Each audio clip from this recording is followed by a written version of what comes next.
Question number 2 है आपकी exercise का, वो आपसे क्या कह रहा है, when a carpet is beaten with a stick dust comes out of it, explain. वैसे तो मैंने आपको ये एक्सरसाइज में भी कराया था, लेकिन एक बार फिर से रिवाइज करा देता हूँ। बेटा ये है, मान लीजिए कारपेट, वैसे तो ये डोरमेट है, लेकिन फोटो नहीं मिली तो मैंने डोरमेट लगा दी, कॉन्सेप्ट बिल्कुल वही सेम है, ठीक है।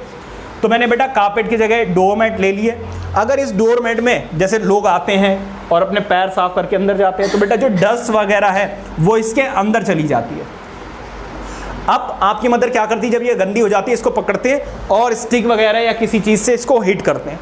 जब हिट करते हैं तो इसके जो डस्ट पार्टिकल यहाँ पे लगे हुए हैं, तो बेटा कारपेट तो पीछे चली गई, लेकिन डस्ट पार्टिकल वहीं पर है, क्योंकि वो रेस्ट में है तो रेस्ट पे ही रहेंगे। लेकिन बेटा हवा में तो रुक नहीं सकते, क्यों? क्योंकि ग्रेविटेशनल फोर्स इसको नीचे की तरफ खींच लेगी, ठीक है। तो बेटा रिजल्टेंट फोर्स क्या होगी बेटा उसके ऊपर, आई मीन ग्रेविटेशनल फोर्स क्या करेगी, उसको नीचे की तरफ खींच लेगी। इससे बेटा क्या होगा, जो डस्ट पार्टिकल्स हैं मैट से या कारपेट से अलग हो जाते हैं। लेकिन लिखना भी तो पड़ेगा, मैट बना के थोड़ी ना आ जाओगे एग्जाम में, है तो क्या करोगे आप, देखो, the carpet is beaten with a stick to remove the dust particles. When the carpet is beaten with a stick, the fiber of the carpet comes in motion in the forward direction, मतलब आगे या पीछे की तरफ हो जाते हैं, ठीक है।